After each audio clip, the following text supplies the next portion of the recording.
هيا على الصلاة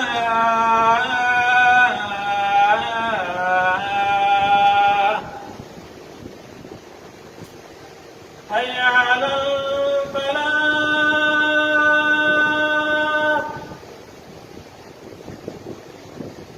هيا على الفلاح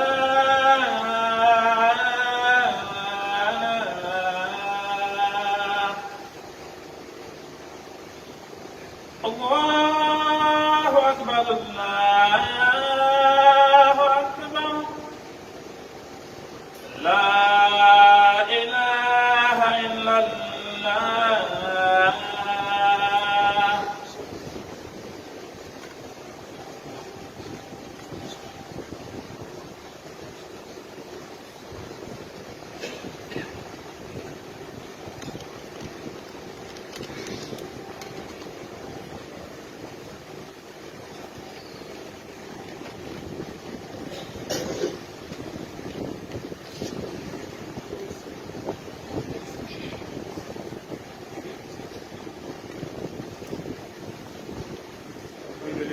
رب العالمين. الحمد لله الذي علم بالقلم علم الإنسان ما لم يعلم. أشهد أن لا إله إلا الله وحده لا شريك له، وأشهد أن محمدا عبده ورسوله صلى الله عليه وعلى آله وأصحابه وسلم تسليما كثيرا. عباد الله، اتقوا الله تعالى واعلموا أن التربية والتعليم عمليتان تكمل بعضها البعض. فالتربية الحسنة تقي الإنسان من متاعب الدنيا والآخرة، لذا أمرنا الله بوقاية أنفسنا وأهلينا، فقال عز من قائل: يا أيها الذين آمنوا قوا أنفسكم وأهليكم نارا وقودها الناس والحجارة. والأمر بالوقاية للوجوب، فالأم والأب والمعلم والمجتمع مسؤولون أمام الله عن تربية هذا الجيل الذي هو أمل المستقبل. فإن أحسنوا تربية الجيل سعد وسعدوا في الدنيا والآخرة، وإن أهملوا تربية الجيل سقي وكان الوزر في أعناقهم. ولهذا جاء في الحديث عن النبي صلى الله عليه وسلم قال: كلكم راع وكلكم مسؤول عن رعيته. يتي الله سبحانه وتعالى تبدو إن wodini en hewreniɗo leydi, o yammiri en kala ko tawata nafoore meɗen no e muɗum, o rentini en kala ko tawi lorra men no e muɗum. to yettamo kanko Allah subhanahu wa ta'ala e dow ɗiɗo nemaji makko ɗi o woni e lontidirde e hoore meɗen bimbi e kiikiiɗe jemma e ñalorma. nde seedo ala reweteɗo e goonga, nafa rewɗo on lorra mo rewali si wona Allah subhanahu wa ta'ala goto. miɗo seedo oɗo mo o suɓi o nuli e meɗen nelaɗo meɗen Muhammad bin Abdillah sallallahu alayhi wa sallam, o ko jiyaɗo makko wona ka fiɗiɗo makko, ko nulaɗo makko mo o suɓi o nuli yo ɓanginan en ko fi honɗum kanko Allah subhanahu wa ta'ala o addi en ɓuri ndiɗo leydi. toro Allah e juuɗe nelaɗo e ɓeygure maɓɓe nden e sahabaɓe maɓɓe ɓen e dow kala jokkuɗo pewal maɓɓe ngal hañatal ngal ɗeni. ɓaawo ɗum ƴiyaɓe Allah, miɗo wasiyo hoore o wasiyo gooto kala e moɗon ɓulgol Allah subhanahu wa ta'ala. nde tawno kala ko neɗɗo heɓi tawi ɗum ɗon ala to nafatama, kala ko goɗɗo faɗi simo mari kulol Allah haray hunde ala ko perdi. ɗum waɗi haray goto kala e meɗen no hani wasiyade ɗum hoore muɗum wasiyo ɗum ɗimmo muɗum ko ɗum Allah subhanahu wa ta'ala wasi actiɓe ɓen e sakkitiɓen ko kulol Allah valeur bani adama on na dambe makko ɗen wona leydi ka o woni ɗon ko kulol makko Allah ngol kuli Allah subhanahu wa ta'ala anden haray e ɗi ñalɗi ɗi wonɗen e muɗum ɗo ñalɗi udditugol ɗiɗo lekkolji fii jannugol e neɓugol ɓeeɗo ɓiɓɓe ko hunde nde tawata ko haana ɗum wattanede hila e muɗum ko haana ɗum yewtidede fii muɗum neɗɗo on no haani andude ko honto ne'ata ko hombo ne'antamo ko e honɗum o ne'ata si wona ɗum a yangoto ronka yiide ko wonɗa a yangare ko faaleɗa goɗɗum waɗa goɗɗum goo ma ɗum faaleɗa goɗɗum heɓa goɗɗum goo haray ko wiyete ne'ugon kon e jannugol ko golleji ɗiɗi gootal kala e majje timminay ngala si a ne'i a jannaali needi ndin ɗi timmata si a janni a ne'aali gandal ngal nafata idan ko la budda ne'a janna ne'a ɗiɗo ɗiɗi ɗi wata sertude kanji ɗiɗi ɗum kala e majji timminay kuma haray ne'ugol needi moƴƴi ɗum ɗo no danda neɗɗo tampere ka adna ɗo no dandamo kadi tampere kala kala se wattani yila e o zamanu mo wuruɗen ɗo kala ko wonɗen e meeɗude hande e soñdiaji immorde e penale e nguyka e jamfa e hiila ko natija ko dimɗe needi bonɗi ko dimɗe needi bonɗi maagitiji bonɗi e coggeli bonɗi ko wonɗen e soñjodade muɗum kon hande ko dimɗe needi bonɗi ko waɗi ɓe needi mum moƴƴi ɓe watta ɗum idan ko ɗum waɗi haray neɓugol ngol si a heɓi a ne'aali anndu a soñjii hoore ma a soñjii mo heɓuɗa on a soñjii leydi ka wonɗa ɗon si a heɓi a ne'i a nafi hoore ma a nafi mo heɓuɗa on a nafi leydi ka wonɗa ɗon ko ɗum waɗi neɗɗo on watta objectif mum on heɓugol tum accita wona kulle ɗen ka ladde hara jannata ne'ata haray Allah subhanahu wa ta'ala o yamiri en dandugol hoore meɗen danda ɓeyguleji meɗen ɗin yiite o andini e wondema ngeeyite nge o acciti nge o tagi o waɗi ka hoore darngal yiite nge o tagi ngen ko o tagi nge ko fii ɓiɗɗo adama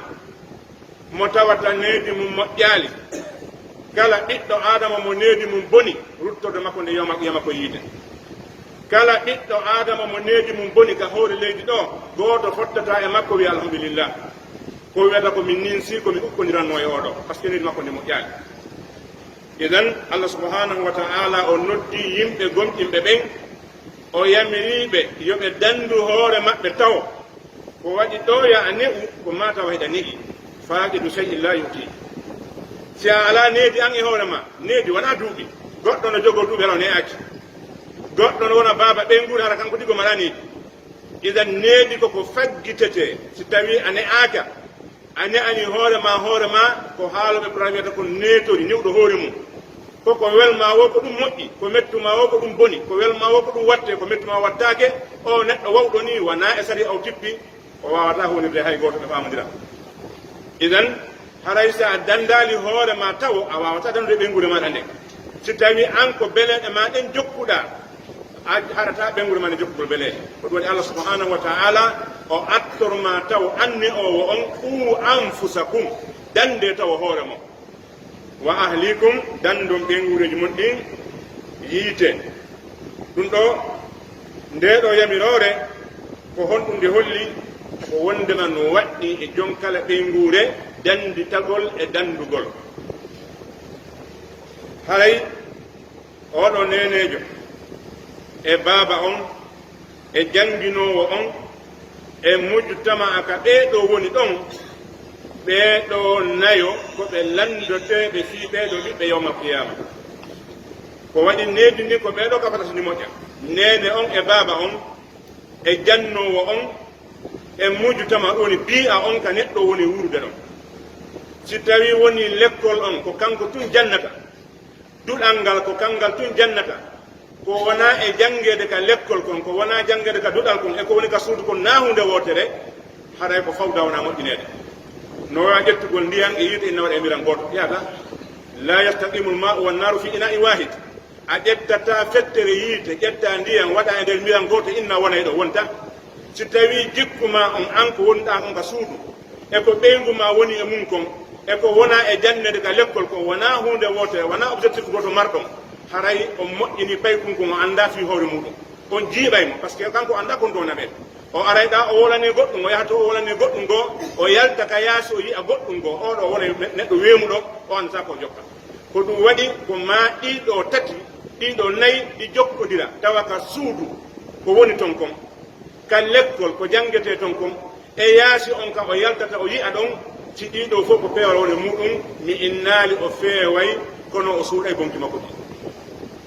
hayso o feewali o suuɗa e bonki makko ɗi hannde kadi kono noon si tawi woni peewal alaaka suudu ko l'école on wakkili jonnude peewal o nafata si suudu ndun no feewi l'école on feewa ko suudu ndun etti o nafata si ɗiɗo fof feewi tawi bi'a on moƴƴa ñallidete ɓen ka taraw jokkodirte ɓen ka taraw ko wondiɓe bonɓe ko wonɗani uda kon a mahay ɓe lanca ko ɗum waɗi ɗiɗo tati ɗiɗo nayyi siɗi tumbodiraali moƴƴingol ngol moƴƴata haray ɗiɗo ko ɗi landeteɗi fi no'ugol ɓeɗo ɓiɓɓe ɓe ɓiɓɓe ɓe tawi ko ɓeɗo woni tañƴinaɓe no lonti janngo enen moɓodirɓe ɓen ɗo no juulude ko woɓɓe goo ettino ha wonɗen ɓe wonɗen ɓen enen idan enen kadi fiye moƴƴi woɓɓe goo waɗoyeɓe sika ko waɗɗen ɗo ko janngo ko ma wakkilo ɗen ne en sen ni ali wawata wonde haray tineedi ɓeɗon ndi moƴƴi ɓe malay wonduɓe maɓɓe male karnan ɗo e kala kala si tawi needi ɓeɗon ndi welsindama ɓe malkisate kamɓe bakkatu angal ni ugol ngol wona e balaje halfinanoɓe ni ugol ɓen wonnela sallllahu alayhi wa sallam ɓe maaki on fuu moɗon goto kala e mon ko gaynaka goto kala e moɗon noon yo andu ko aynina kon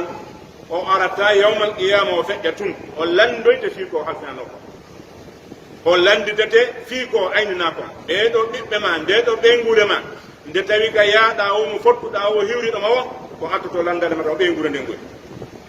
idan kay ka arna ɗo ko allante fi maɓɓe ko an landede si ɓe weela ko an landede si ɓe nawni ko an landede ɓe mari probléme ko allante fi maɓɓe fottuɗe ma ko lantoma ɓeygure nden idan to kadi ko an landote fi ɓeygure nden si a jokki tun ko faalaɗa kon hakkidiɓe hoore maɓɓe ɓe waɗi koɓe faala o ɓe ñaami koɓe faala ɓe waddino koɓe faala ɓe yehi kaɓe faala ɓe woniri noɓe faalira yawma qiyama ɗum dandoytama fa busra laka ayuha almuallim bi qawli nabii sallllahu alayhi wa sallam fa wallah la an yahdiya allahu bika rajulan wahidan khayrun laka min humri ni'am wa busra lakuma ayuha alabawani bi hada alhadis ma nahla walidun waladan min nahlin afdalu min adabin hasan haray ɗum ɗo ko welo welo wonande jannginoɓe ɓen nokku kala ka ɓawa wonde woni kaka français wonɗa e jannude woni kaka arabe wonɗa e jannude woni ko koyɗe maɗen heltude dunal e jannude wona ko jannuɗa ko jannugol ngo woni probléme on koko wonɗa e jannude kon ko waɗi si arabe na langue o woni probléme o langue français aɗa wawi janngude mo heɓa peewal ton langue arabe on peewal janngi e muɗum siko pular jannguɗa heɓal no heɓo e muɗum isan wona langue o wondi e probléme on koko wona e janngede ko e nder langue o si tawi woni an oɗo jannowo faandunde ma nden e jannugol ma ngol ko lewru maɗa ndu yo maawi heɓa gokkum heɓa ko ñaama heɓa ko waloɗa ko ɗum ɗaɓɓaɗa ko heddi kon himmama no pay kon ko waɗi an ko ɗum ɗo marɗa nder si tawi ande maɗa nden ko fi yo pay kon kon feewu ko ɗum woni faandude maɗa nden yoɓaɗa a yoɓaka faandunde ma nden ko pay kon kon feewu si kon ɗo pay kon feewi andu a heeɓi moƴƴere neraɗo sallllahu alayhi wa sallam ɓe maaki nde allah waɗetema saabu neɗɗo goto feewa no ɓurma moƴƴande a heɓude ɗo coggal geloɗi ma a heɓude ɗo jawdi ɗuɗundi ko ɓurma moƴƴande peewal neɗɗo goto e junngo ma hara ka woni saabu ko an jangdi neyi ha o feewi ɗum ɗo no moƴƴanma kala kaɓe ɗe ko ɓannaɗo idan nene on e baba on kadi ɓe maaki yoɓe andu wondema nelaɗo sallllahu alayhi wa sallam ɓe maaki jibinɗo okkaali jibinaɗo makko on dokkal hay e gootal ɓurgal moƴƴude nedi moƴƴi ala ko waɗanta ɓiɗɗo ma on nafa mo nafa ka lutta aduna e laakara hewtinedi moƴƴi si a soodi madina fof amarani ɓiɗɗo maɗa o sa jonnal mo nedi ko mere sa ƴetti jawdi ma ndi fof a jonni ɓiɗɗo ma on a jonnali mo nedi ko mere sa ɗawimo kala ko wiyete kom piiji aduna o faɗiɗi fof o heeɓi needi o heɓa pijannedi fof idan ko ɗum woni nelaɗo sallllahu alayhi wa sallama ɓe ñoggi e nder nde yewtere maɓɓe ɗo ɓe maaki jibinɗo okkaali jibinaɗo dokkal ɓurgal moƴƴude needi moƴƴiri si neɗɗo a jonnimo needi haɗa jonni mo moƴƴirat ne lakara nde fof si a ɗawimo needi kala ko jonnuɗamo bonnoyen ndaaren ɓiɓɓe ɓe ne aaki ɓen gon woni wadde mawɓe muɗum e hannde ndaaren soñjamo marɗen on fof hannde ka hoore leydi ɗo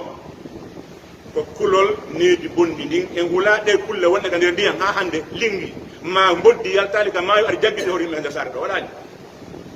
ko yimɓe ɓe ne aaki ɓiɓɓe ɓe ne aaka needi moƴƴiri ɓen ko ɓe woni wujjude ko ɓe woni jattude ko ɓe woni piide ko ɓe woni barminde kala bone wonɗo ka hoore leydi ɗo mo wonɗen e meeɗude makrode e muɗum ko nattiije needi bonndi ko woɓɓe heɓunoni aali idan an kadi noon fiita ɗum woni e hoore ma taw sabu ɗum ɗon ko ma etoɗa ne a haray nelaɗo sallllahu alayhi wa sallam ɓe humpiti o wondema kala neɗɗo jibinaɗo kullu mawludin yuladu ala alfitra fa abawahu yuhawwidanihi aw yunassiranihi aw yumajjisanihi kala ɓinguel jibinangel ngel jibinte diinano e maggel fitra diina kon makko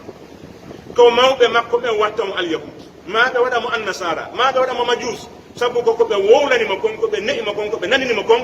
ko ɗum ɓe o ƴettata ndaren allah subhanahu wa ta'ala e hikma makko on boobo aray ha hande goɗɗo jibinaka no jangi ka goto jibinaka no jangi goto jibinaka no nana goto jibinaka no yiya ko ɓiɗɗo ma on darata kon koy kama o ekkitoto darugol ko o nanata kon ka kama o ekkitoto nangol ko o wownata kon ko ɗengal ma ngal si a woni ɗo fi ko a pulle siko anglais wolta ka suudu maɗa ɓiɗɗo ma ko anglais wolta ka ko wowlata kon ka suudu ma ɓiɗɗo ma ko ɗum wowlata idan si ko hoyre woni ka suudu ma ko ɗum o wowlata si ko qur'ana o nani toon ko ɗum o wolata kala ko o nandir ma ko kaydi laaɓundi basu addaka nder suudu maɗa o nanata o yiyata o wawata wolude fus alaka hakkille makko ko o jonnete kaydi laaɓundi pos an andi ko honɗum tumbata nder ton idan kullu mawlud yuladu ala alfitra o jonnima kaydi laaɓundi ndaara ko honɗum lowata nder ton kala ko loowi ton ko an loowi nder ton goɗɗum alano nder ton kanko o lowana goɗɗum so jonnuma haray neɗɗo on no hani watta ndila fa tarbiyatu lhasanatu yaj'alu lwalada yad'u lilwalid ba'da mawtihi falyakun islahuka linafsika ayuha almurabbi qabla kulli shay falhasanu indaka inda alawlad ma fa'alta walqabihu ma tarakta haray an oɗon e owo no hani taw anda si a hewɗi hewtine ugol no hani suɓa ko wowla yeeso ɓiɓɓe maɗa ɓe no hani suɓa ko waɗa yeeso ɓiɓɓe maɗa ɓe ko an wurtoto taw an watta taw ko moƴƴi ko an wolta ko moƴƴi si innaɓe waɗa ko moƴƴi ɓe wona ko moƴƴi si tawi a moƴƴinali hoorema a inni kamɓe ɗon moƴƴinoɓe gasata hoorema taw on tuma noon ne a kadi ɓiɓɓe ma ɓen e ko wonɗa e mum kon si tawi needi maɓɓe ndi moƴƴi amali so waɗi ɓiɗɗo ma on si o neyike needi moƴƴi o nafete ko wurɗa ɗo si a maayi kadi o nafe nelaɗo sallllahu alayhi wa sallam ɓe maaki si bani adama maayi haray o maraka o heɓira baraji hay fus sowna nokkel tati e nder ɗin nokkeli tati ɓe janti hon ɗum ɓiɗɗo moƴƴo mono du'anoma si a waaliki fure ɓiɗɗo ma no ka hoore leydi ɗo himo fontude juuɗe makko ɗen taranoma allah baraji ma ɗin ɓeydoto idan ala nafoore nde neɗɗo ɗaɓɓata ɓuri ɗum ɗo ka haray ngol ɗo newgol wattanila e muɗum moƴƴa ko hunde nde allah himmiri fi muɗum ndaren ka alqur'an ɓe yimɓe moƴƴuɓe attiɓe ɓe wi ɓeɗo yimɓe moƴƴuɓe attiɓe en si a wonata e maɓɓe in lam takun minhum fatasabbah bihim fa inna tasabbuha bilkirami falahum nandintinagol e moƴƴuɓe ɓen ko malore ɓe yimɓe moƴƴuɓe ɓe yewtaɓe fimum ka qur'ana fof ko allah yewtiri fi maɓɓe ko fiye en ñembuɓe ko fiye en andu golleji ɓe gollunoɗi weltini allah annabi ibrahima alayhi salam annabi zacharia alayhi salam e oɗo wiyeteɗo luqman alayhi salam ɓeɗo allah sifike ɓe ka qur'an sifike yoga e jikkuji maɓɓe ka ni'ugol annabi zacharia alayhi salam hiɗen andi o yahu ha duuɓi makko ɗin towi ɓengo makko jibinali o woni mawɗo kono on ndaari tawi ande makko nde wona ande makko baaɓe ɓuy hannde ande makko nden si o maayi o ndaari tawi nder bolonda makko on fof ala darotoɗo nodda yimɓe ɓen e diina Allah ka o ndaari o tawi o diina ko woni accude si o maayiri ni kanko Zakariya hande kadi ɗum ɗo yeeɓoto par ce que o yaali e bolonda makko on immotoɗo lonto diina kam tawi ɗum ko susi makko non ko makonde makko ko ɗum woni ande makko nde o fewti Allah subhanahu wa ta'ala e hoore ko nayejo ronkuɗo o tori Allah yo Allah ko mo ɓiɗo qala rabbi inni wahna al admu minni wasta'ala ar-ra'su shayban wa lam akun bi du'aika rabbi shaqiya inni khiftu al-mawaliya min wara'i al-mawaliya min wara'i inni khiftu al-mawaliya min wara'i Allah mi huli ɓe lontotoɓe lam ɓaawo am musidal angal mi huli o hulata ɓe ƴettu jawdi makko ndi nde ko huli ko ka dina ka yeebo par ce que wilaɗo ɓe sooɓe wa kanat imraati aqra debbo an o ha hande jibinali fa habli min ladunka waliyan yarisuni wa yarisu min ali yaqub waj'alhu rabbi radiyan Allah mi torikema okkan geɗal jo ronowo diina an kan ɓayɗen andi annabaɓe ronatake jawdi annabaɓen ronatake jawdi ko o ronete ko ɓe ronete ko diina okkan ɓiɗɗo ronowolan diina an kan rona annabi yaquba ko accuno kon e diina waɗumo Allah neɗɗo mo yiɗuɗa tawi oɗo mawɗo e nayewu makko ngoy wongol jiidade makko fof ha hande mo mari ande so acca ɓiɗɗo moƴƴata nder suudu makko ka o holli Allah subhanahu wa ta'ala nde wonno ko fi Allah o wi ko fi no Allah rewire o jokki wona fi yo place makko ta perdu wona to fita dereji makko ɗi yeeyte ko maapinimo ko fidina Allah kan Allah jaabino on subhanahu wa ta'ala jaabin du'a makko okkimo ɓiɗɗo e hoore ko duuɓi temedere goɗɗo e goɗɗum jogi debbo makko o yehi ha taƴi ke ha hande jibinali nawi jibinali kono ɗum e ɗum mum ɓeygu makko jibinno o heeɓi ɓiɗɗo kadi tawi wona hay ha o femba ɓiɗɗo o Allah subhanahu wa ta'ala noddimo ya zakariya inna nubashiruka bi ghulamin ismuhu yahya lam naj'al lahu min qablu samia idan ɗum ɗo ko holliraka qur'ana ko fi hon ɗum ko ya andu jaka an moko ba no hani wonde ande ma nde wona makitima on tun wona marché maɗen tun wona teremoye makon tun heɓu ande ko holno heɓirta ɓiɗɗo lontoɗo ma diina Allah kan rama yaafi on waɗa Luqman alayhi salam wona annabajo tafsiroɓen fof no fottani Luqman wona annabajo ko fi hon ɗum alqur'ana tippi wowli fi makko simore innitiramo Allah no yewti nder surat Luqman koko o holli ɓiɗɗo makko on kon needi ndi o neɗi ndi weltini Allah tawi ma Allah sifano en fi makko fi e ñenɗini إذا قال لقمان لابنه وهو يعظه يا بني لا تشرك بالله إن الشرك لظلم عظيم وي جانغام بني لقمان وينو بيدو ماكو on tawi mo waajademo وإذا قال لقمان لابنه وهو يعظه يا بني لا تشرك بالله إن الشرك لظلم عظيم ndaren e oɗo page Luqman ko noddanuji tati noddi ɓiɗɗo makko noddanuji tati noddanu aranu ndum o wi mo wata sirkan Allah sirku ko toñe mawɗe ko waɗi so neɗɗo yeebi haqqe Allah on hande kadi haqqe goto ronkata yoɓɓe mo yeebi haqqe Allah on o yeeɓe haqqe nelaɗo o yeeɓe haqqe nene baba o yeeɓe haqqe wuttinal makko ngal o yeeɓe haqqe kala mo wondi par ce que o yeebi haqqe Allah on ko ɗum waɗi o fuɗɗori haqqe Allah on o wi ɓiɗɗo makko on watta sirkan Allah sirkugol ko toñe mawɗe o watti ɗo hon ɗum andingol mo hon ɗum ya bunayya innaha alhasanatu ani sayyi'a innaha andu gollehum maɗa kum moƴƴere ma nden ma bone ma on in taku misqala habbatin min gardal fatakun fi sakratin aw fi samawati aw fi l ard yati biha Allah si ɗum ɗon e ɓernde makko bano e ɓernde ɓiɗɗo makko mo bonna goɗɗum andu do awa gollehum ma kon siko moƴƴum siko bonkum sika ka hay nder hayre ko loowa sika ka kammo ko woni sika ka leydi ko woni yawmal qiyama kala ka ko wawi wonde Allah adde golle maɗen kala ko waɗɗa yawmal qiyama Allah adda golle maɗa ɗe yilti o noddi mo noddan tamru num ndaren e nder nu noddano tamru kon no yiɗi makko ya bunayya aqimi salat wa amur bil ma'ruf wanha anil munkar wasbir ala ma asabak inna dhalika min azmi tijnay ko ayyo ɓinguel an ñinno julde o inaali jullude gandi julle ñinno julde no serti ñinno julde annabi ibrahima ɗum torno Allah rabbi ja'alni muqima salati annabi ibrahima holli ko sinciri makka ko fi ɗum kanko kadi nde o sincioɗo makka o acci ɗon ɓeygu makko e ɓekku makko on hucciri hewgol ɓeygu makko noddi mo ibrahima ko Allah wi accu men ɗo ka ko hakkille makko fortani ibrahima wi ko Allah wimacci on ɗo o yehu Allah yeɓatami ibrahima yehi fonti sokeji mum ne wi rabbi inni askantu min zurriyati bi wadin ghayri dhi zara inda baytika al muharram rabbana li yuqimu salata rabbana li yuqimu salata alla mi addi ɓe ngure ande mi acci e nde ayne nderematake ɗo fiyonoɗa nabi ibrahima joomi ko fii ɓe ñinno julde jaka makka ko sinkira ko fii ñinnogol julde wona ko hari hajju fuɗɗaka o innaka hari yo hajju taw ko wi ko sinkiri makka wona fi hajjugol de ko fii yo ɓengure makko nde ñinno julde o tori no wonde makko faala kon faji al afudata min annas tahwi ilayhi warzuquhum min asamarat laallahum yaskurun idan ɓeeɗo ɓe himmirno ne'ugol ɓiɓɓe maɓɓe ɓen lukmana wi ɓiɗɗo makko ñinno julde yamir ko moƴƴi haɗa ko boni muñño e ko heɓe ma kon anndu ɗum ɗo woni piiji ɗaɓɓaɗi ko allah o haɗoymo yesto gon ɗum o wi wala tusair raddaka linnas wala tamsi fi l ardi maraha inna allaha la yuhibbu kulla muhtalin fakhur wata a oña yimɓe ɓe waɓɓugo mangon wata a yahuka leydiɗa bunga allah yiɗa neɗɗo bungowo mantotoɗo no jeeya e jikkuji ɓurɗi bonde ɗin e ɓiɗɗo ɗiɗoɗi so a heeɓi ɓiɗɗo bungowo a heeɓi ɓiɗɗo mantotoɗo andu pewal yaltika suma ko waɗi bungo e manti e pewal wonda tah manti ko honto jeeya koye mawnitinare si neɗɗo mawnitinike ko honno wonta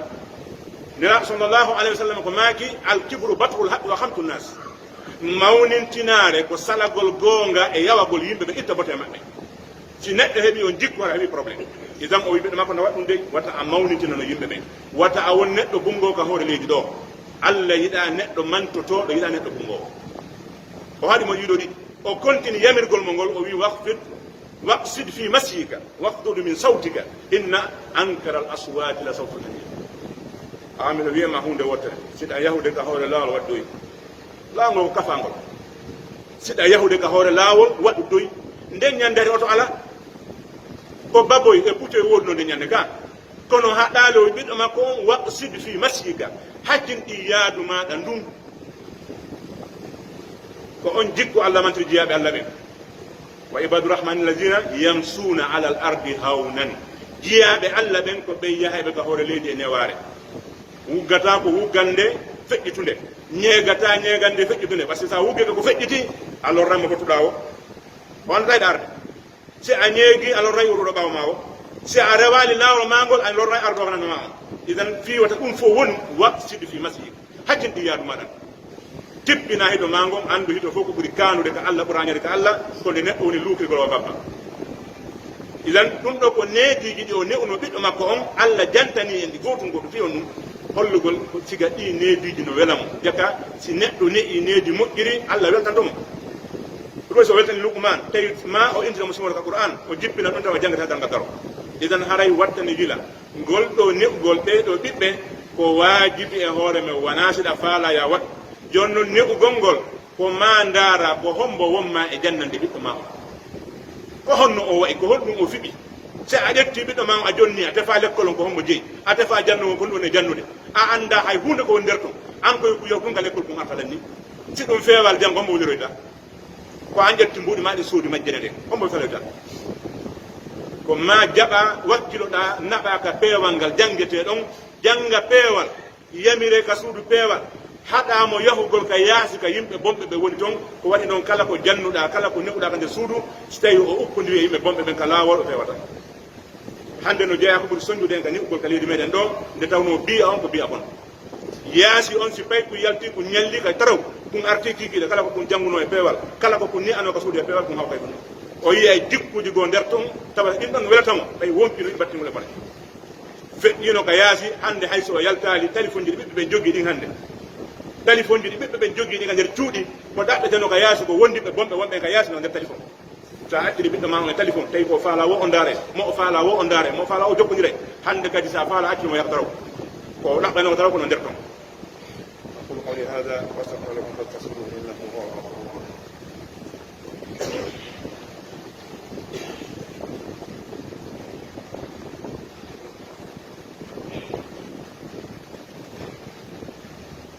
لله وكفى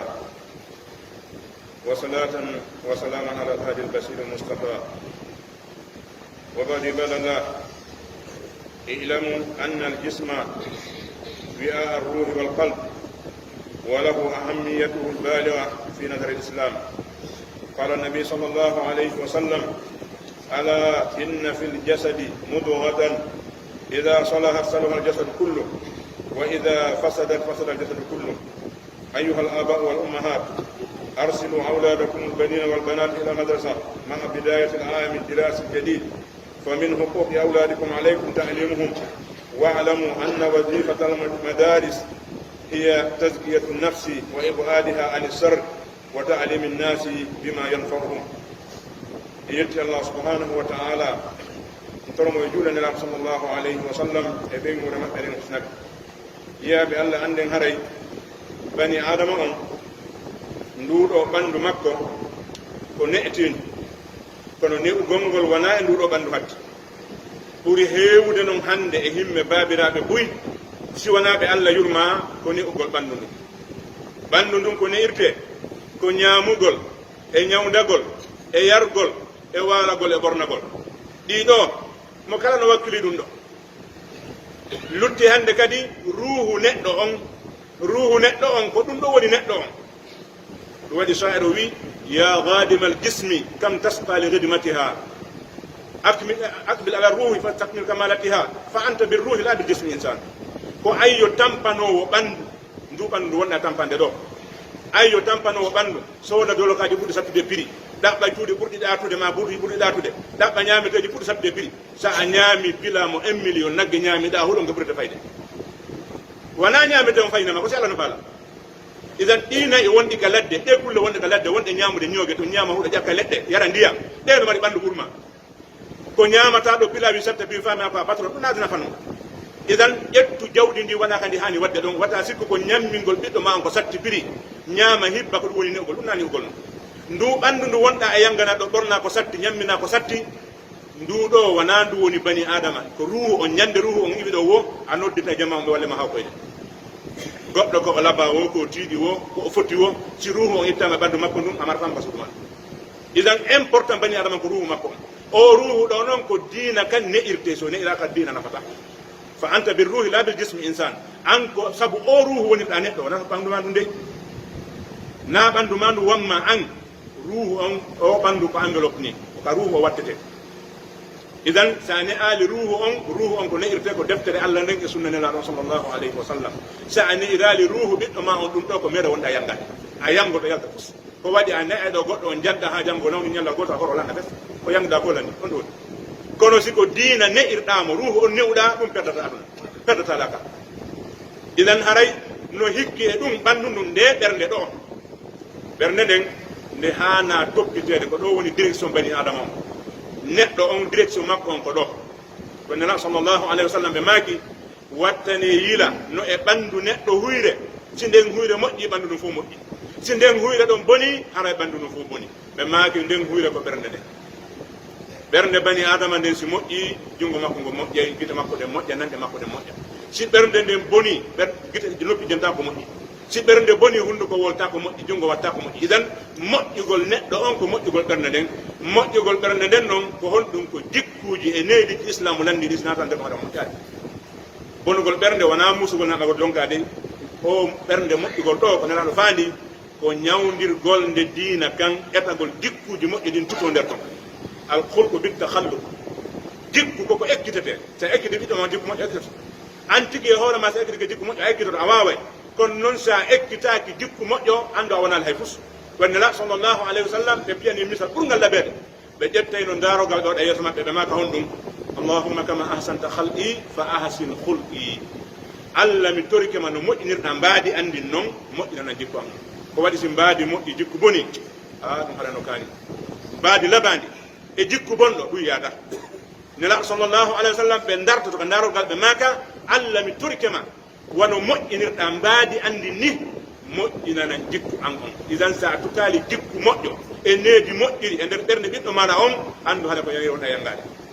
haray nde ɗo ɓernde e oɗo ruhu no hana toppitede ko waɗi so ɗum ɗo moƴƴi haray moƴƴi, si ɗum ɗo moƴƴaali haray ko wonɗa e ne'ude kon si hatti e ñaama yara waalo haray ko needi mummunte wonɗa e ne'ude. no waywa sa soodi nagge ma baali a humiɗa hiɗa addande ɗum haako e ndiyam tawi ɓiɗɗo ma ko ni neɗirɗamo ko addangol ɗum haako tun e ndiyam ñaama a wiyata waɗ ɗum ɗo no moƴƴi acci ɗum ɗo no boni alda on no jokki ko faala o haray ko meero wonɗa yangade bal ay wona e sabu lordugol moftene kadi. ربنا تقبل منا انك انت السميع العليم وتب علينا إنك أنت التواب الرحيم. اللهم أرنا الحق حقا وارزقنا اتباعه وأرنا الباطل باطلا وارزقنا اجتنابه برحمتك يا أرحم الراحمين. اللهم حبب إلينا الإيمان وزينه في قلوبنا وكره إلينا الكفر والفسوق والعصيان واجعلنا اللهم من الراشدين برحمتك يا أرحم الراحمين. اللهم اهد أبناءنا وبناتنا اللهم اهد أبنائنا وبناتنا اللهم حبب إليهم الإيمان وزينه في قلوبهم وكره إليهم الكفر والفسوق والعصيان واجعلهم من الراشدين. اللهم هدهم لأحسن الأخلاق اللهم هدهم لأحسن الأخلاق لا يهديهم لأحسنها إلا أنت واصرف عنهم سيئها ولا يصرف عنهم سيئها إلا أنت برحمتك يا أرحم الراحمين. اللهم نسألك بأسمائك الحسنى وبصفاتك العلى وبكلماتك التامة أن تبدل أسرنا يسرا. اللهم بدل أسرنا يسرا اللهم بدل أسرنا يسرا وبدل ضعفنا قوة برحمتك يا أرحم الراحمين. اللهم اقسم لنا من غشيتك ما تحول به بيننا وبين معصيتك ومن طاعتك ما تبلغنا به جنتك ومن اليقين ما تهون به علينا مصائب الدنيا ومن اليقين ما تهون به علينا مصائب الدنيا ومتعنا اللهم بأسماعنا وأبصارنا وقواتنا أبدا ما أحييتنا. اللهم اجعل ثأرنا على من ظلمنا وانصرنا على من عادانا ولا تجعل مصيبتنا في ديننا ولا تجعل مصيبتنا في ديننا. اللهم لا تسلط علينا بذنوبنا من لا يخافك ولا يرحمنا. اللهم لا تؤاخذنا بما فعلنا ولا بما فعل السفهاء منا. اللهم لا تؤاخذنا بما فعلنا ولا بما فعل السفهاء منا. اللهم لا تعاملنا بما نحن أهله وعاملنا بما أنت أهله أنت أهل التقوى وأهل المغفرة برحمتك يا أرحم الراحمين. اللهم اغفر لأسلافنا وأخواتنا ومن سبقنا بالإيمان. اللهم من أحييته منا فأحيي الإسلام ومن توفيته منا فتوفى على الإيمان واغفر للمسلمين والمسلمات الأحياء منهم والأموات برحمتك يا أرحم الراحمين. سبحان ربك رب العزة عما يصفون وسلام على المرسلين والحمد لله رب العالمين.